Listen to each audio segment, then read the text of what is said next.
नमस्कार। आमर cooking channel अमरंधा घर के मुझे आपण मन के बहुत बहुत स्वागत करू छे। आज मुझे आपण मन के लगे नहीं के आसी छे अति स्वादिया काकरा पिठार रेसिपी। तो एथर आपण माने नुआ शेप रे नुआ स्टाइल रे आपण माने काकरा पिठा बने के एंजॉय करि पारबी। तो आपण माने भी एंता पूरा दिया स्वादिया काकरा पिठा जदि बनावर के चाहुछन ताहेले आपण माने वीडियो के प्रथम रु शेष तक देखुन एंजॉय करुन। आज रे रेसिपी जदि आपण मन को टिके भी पसंद आसले लाइक शेयर कमेंट तो निहाती करबी। चैनल रे जदि नुआ ताले अमरंधा घर चैनल के सब्सक्राइब करबा लगे बिल्कुल भी नहीं भूलबी। ताहेले एबे चालू डेरी नहीं करेगी आज रही अति स्वादिया काकरा पिठार रेसिपी स्टार्ट करमा। तो एबे मुई गैस सेट के पले आसी छे आ कढ़ाई रखी दी छे बिल्कुल भी फ्लेम टा मुई ऑन नहीं करी। तो एबे आमे कढ़ाई रे दे देमा नड़िया कुरा। तो नड़िया रे तर ऊपर पाटा आपण माने भी छुरी साहाय्य रे भल से बाहर करी देबे। बाहर करी दे साला परे छोट छोट पीसेस रे काटी की ब्लेंडर जार भर्ती करी की ग्राइंड करी की नहीं के आसबे। नहले तो आपण माने ग्रेटर साहाय्य रे भी ग्रेट करी की नड़ियाटा यूज करि पारबी। तो मुई कढ़ाई रे दे दी छे नड़िया कुरा। एबे आमे फ्लेम टा ऑन करी दमा और लो टू मीडियम मझी रे रखी दमा और किछि सेकेंड आमे भाजी दमा। अब बिल्कुल भी हाई फ्लेम रे नहीं भाजबे। किछि सेकेंड नड़िया कुराटा भाजी साला परे एबे मुई ने दे दउ छे गुड़। अब पूराटा ना आपण माने गुड़ दे के बनाले तार स्वादटा बहुत ही बढ़िया लगबा। और जदि चीनी यूज करवार लगे चाहो ताले चीनी भी यूज करि पारबी, किंतु गुड़ रे पोराटा बहुत ही स्वादिया लगबा। तो गुड़ दे साला परे एबे मुई भल से टिके मिसई दउ छे। तो इने गुड़टा हल्का रे टिके मेल्ट हे जाई छे। तो एबे मुई इने दे दउ छे गोटे मिनिट भाजी साला परे टेस्ट और फ्लेवर लगी दे दउ छे गुजराती गुंड। गुजराती गुंड दे साला परे एबे मुई ने दे दउछे गोलमरीच गुंड। फ्रेश गोलमरीच गुंड के आपण माने टिके कुटी की यूज करबे बहुत ही बढ़िया लगबा पूराटा। जदि आपण माने यूज नहीं करूछन ताहले थरे आपण माने ई प्रोसेस रे पूराटा बनाबे। एबे मुई दे दउछे पान मोहरी रो गुंड। पान मोहरी के आपण माने टिके कुटी की यूज करबे तार बासनाटा बहुत ही बढ़िया आसबा। पान मोहरी दे साला परे एबे आमे आउ थरे सब जिनिस के भल से मिसई दमा। मिसई दे साला परे आमे आउ टिके भाजी दमा। तो गोटे रु 2 मिनिट पाखापाखि लो टू मीडियम मझिरे रखिकी फ्लेम टा मुई भाजी देइथिली और गुड़ भी हल्का रे मेल्ट हो जाइए देखिके आपण माने जानि पारुथिबे। तो एबे मुई ई पॉइंट रे दे दउछे खोआ। जदि आपण माकर पाखे अवेलेबल अच्छे ताहले आपण माने भी खोआटा यूज करबे पूराटा बहुत ही स्वादिया रेडी हेबा।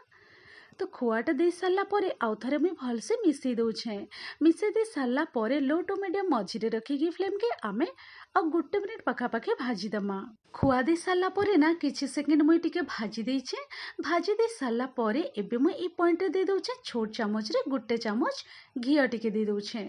तो पूरा रे ना आपण माने भी टिके घिया यूज करबे तार बासना और टेस्ट बहुत ही बढ़िया हेबा। खाइबार लगे भी बहुत ही बढ़िया लगबा। तो घियाटा दे साला परे आउ गोटे मिनिट पाखापाखि लो फ्लेम रे आमे टिके भाजी दमा। तो आउ गोटे मिनिट पाखापाखि भाजी साला परे ना एबे पूराटा पूरा पूरी रेडी हो जाइए। तो फ्लेम टा मुई ऑफ कर दउछे और इने मुई आपण मन के पूराटा देखई दउछे। देखि पारुथिबा आपण माने बहुत ही स्वादिया पूराटा रेडी होइछि। तो एबे आमे पूराटा साइड करी के रखी दमा ठंडा हेबार लगी। तो एबे आमे जिमा नेक्स्ट प्रोसेस की। तो एबे आमे पिठा बनाबार लगी तो जंतुणीटा रेडी करी दमा। तो जंतुणी बनाबार लगी मैं गैस सेट के पले आसी छे और कढ़ाई रखी दी छे। मने रखबे मैं फ्लेम टा बिल्कुल भी ऑन नहीं करी। फास्ट आमे इने दे दमा पान। तो पान मुई दे दउछे 3 कप पाखापाखि बड़ कप रे। पान दे साला परे ना एबे मुई फ्लेम टा ऑन करी दउछे मीडियम फ्लेम रे रखी दउछे। एबे मुई स्वाद अनुसार टिके नून दे दउछे। तार संगे मुई ने दे दउछे गुड़। अधा कप रे मुई गुड़ दे दउछे। गुड़ जगह रे आपण माने चीनी भी यूज करि पारबी, किंतु गुड़ जदि आपण माने नेबे ना पिठार कलरटा बहुत ही बढ़िया देखा जिबा। तो गुड़ दे साला परे एबे मुई अधा चामच रे भी कम इने दे दउछे पान मोहरी। तो पान मधुरीटा आपण माने भी यूज करबे पिठारे बहुत ही बढ़िया लगबा खाइबार लगी। ई सब जिनिस ऐड करी साला परे भल से टिके थरे दी थर आमे मिसई दमा। मिसई दे साला परे मीडियम फ्लेम रे रखिकी एबे आमे पानटा फुटबार लगी छाड़ी दमा। 3 ରୁ 4 मिनिट पाखापाखि हो जाइए पानटा पूरा भल से फुटी आसी। तो एबे मुई इने दे दउछे सुजी।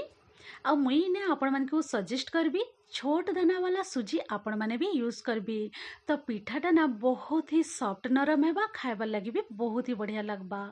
तो आपण माने काना करबे गोटे हाथ रे सुजीटा पकाबे आ गोटे हाथ रे आपण माने चटु धरिकी एंता भल से मिक्स करी देबे। तो इना पाखापाखि मुई 2 कप सुजी यूज करूछे। 2 कप सुजी रे 3 कप पूरा परफेक्ट हेबा पानीटा आपण माने केनसी भी घरे थिबा कप मेजरिंग कप गिना गिलास आपण माने यूज करि पारबी। तो 2 कप पाखापाखि मुई सुजीटा दे देइछे भल से आमे एबे मिक्स करि दमा। तो फ्लेम के आपण माने रखि देबे लो टू मीडियम मझिरे। लो टू मीडियम मझिरे रखिके आपण माने सुजीटा बहुत भल से मिसई देबे।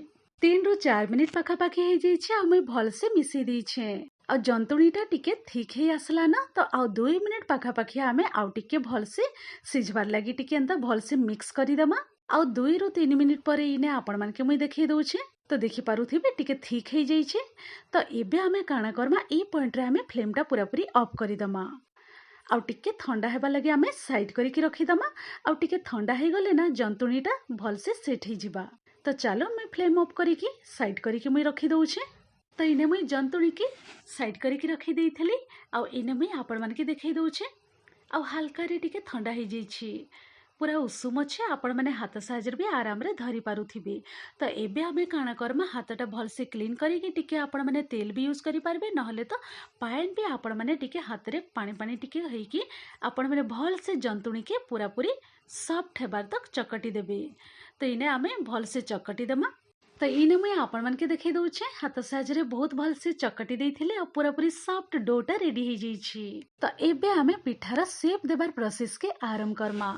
तो एंता टिके आपण माने हाथ रे टिके तेल यूज करबे बेसी भी बिल्कुल भी तेल यूज नहीं करबे नहले पिठाटा पूरा तेलिया हे जिबा।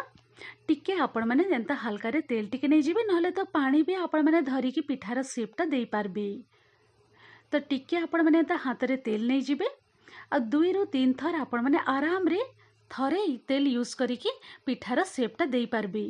तो आपण माने एंता हाथ साहाଯ୍य टिके गोल करिकी नहीं जिबे जंतुणी।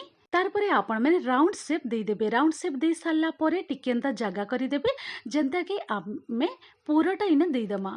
तो पूराटा ना आपण माने आपणकर हिसाब रे कम बेसी करिकी यूज करि पारबे। तो आपण माने छोट बड़ शेप रे काकरा पिठाटा बनै पारबे। तो एंता गोल करिके आपण माने नहीं जिबे किछि जंतुणी तार परे आपण माने राउंड शेप दे देबे। राउंड शेप दे सारला परे ना टिके आपण माने एंता जगह करि देबे जेंता कि पूराटा आपण माने भल से सेट करिके रखि पारुथिबे। तो पूराटा ना आपण माने आपणकर मन पसंद हिसाब रे कम करि पारबे नले तो बेसी भी टिके यूज करि पारबे। पूराटा दे सारला परे एंता देखि पारुथिबे आपण माने भल से टिके सेट करि देबे। आ पूराटा दे सारला परे एबे आमे सील करि दमा। चारिआडू भल से आमे एंता टिके प्रेस करी करी की गोल शेप दे दमा। गोल शेप दे सारला परे देखि पारुथिबे इने बिल्कुल भी नहीं फाटी आ पूरा भल से आपण माने स्मूथ करिकी चकटी नेबे फास्ट। तो आपण मानकर भी पिठाटा पूरा गोल हेकी रेडी हेबा बिल्कुल भी नहीं फाटे। आ जदि फाटी गले ना तेल रे आपण माने जदि जेतेबेले फ्राई करबे पूराटा सब बाहरी जिबा। तो आपण माने सेटा ध्यान देबे। तो इने मुई आपण मानके आज नुआ शेप रे काकरा पिठा बनै की देखौछे। जदि आपण माने एंता शेप रे केबे भी नहीं करे ताहले आपण माने थरे ई शेप रे काकरा पिठा बनै की एंजॉय करबे बहुत ही बढ़िया लगबा आ देखबा लागि भी बहुत ही सुंदर लगबा। गुट्टे काकरा पिठार शेपटा मुई रेडी करि देइछे। तो एंता सेम प्रोसेस रे सब काकरा पिठाटा आपण माने भी रेडी करि देबे। तो इने मुई सब काकरा पिठा शेप देकी रेडी करि दउछे। जदि आपण मानको पसंद आले राउंड शेप भी आपण माने देकी बनै पारबे। तो ए साइड रे मुई आपण मानके देखै दउछे आ गोटे काकरा पिठार शेप भी दे देइछे। एंता सेम प्रोसेस रे सब पिठाटा आमे रेडी करि दमा। आ ई साइड रे मुई प्लेट रे सब पिठाटा शेप देकी रेडी करि देइछे। आ इने मुई आपण मानके देखै दउछे। तो पिठाटा आमे शेप देकी रेडी करि देइछु। एबे आमे जिमा गैस साइड की। एबे मुई गैस सेट के पले आसीछि आ तेल कढ़ाई मुई आगरु गरम हवा लगी रखी देइथिली। तेल कढ़ाई भी पूरा पूरी भल से गरम हे जाइछि। एबे आमे पिठा सब तेल रे ड्रॉप करि दमा केयरफुली। तो आपण माने भी केयरफुली ड्रॉप करि देबे तेल रे। तो आपण माने फास्ट मने रखबे छोट दाना वाला सुजी रे आपण माने काकरा पिठा बनाबे खाइबार लगी भी बहुत ही सॉफ्ट रेडी हेबा आ बहुत ही बढ़िया लगबा। और सेकेंड रे होचे पूराटा आपण माने जिते स्वादिया बनै पारबे ना काकरा पिठा सेते ही टेस्टी लगबा। इने आपण माने देखि पारुथबे कढ़ाई रे जेतिकी काकरा पिठा धरि पारबा ना आपण माने सेतिके काकरा पिठा देकी भल से छाणी देबे। 2 रु 3 मिनिट पाखापाखि गुटे सेट टिके भल से कलर चेंज हेबार तक आपण माने फ्राई करि देबे। तार परे आपण माने उल्टा पुल्टा करिकी गोल्डन ब्राउन हेबार तक आपण माने भल से भलसे आपण मैंने फ्राए करदेवे। तो इने मुई गुड़ रे तार जंतुणीटा रेडी करी तो काकरा पिठार तार कलरटा भी बहुत ही बढ़िया आसी। तो देखी पारुथिबे इने 5 रु 6 मिनिट पाखापाखि हो जाइए उल्टा पुल्टा करिकी मुई चारियाडू भलसे फ्राए कर देइछे। आ गोटे बैच इने रेडी हो जाइए। इने मुई आपण मानको पाखरु देखै दउछे आ बहुत ही सुंदर कलर आसी जाइए। तो चलून एबे मुई ई बैच गोटे बैच रो काकरा पिठाटा मुई तेल रु सब बाहर करिकी साइड करिकी रखी दउछे आ सेम प्रोसेस रे हमें सब काकरा पिठा छाणीकी रेडी करिदमा। तो देखी पाले ना बहुत ही स्वादिया सुजी काकरा पिठा रेडी हो जाइए पूरा दिया। तो आपण माने भी जेते टेस्टी पूराटा बनी पारबे ना काकरा पिठा सेते ही स्वादिया लगबा खाइबार लगी। आउ आज मुई आपण मानक संगे गोटे नुआ शेप रे काकरा पिठाटा शेयर करी छे। तो आशा करबी आपण मानके भी ई काकरा पिठार शेपटा निहाती भाबरे पसंद हेथिबा।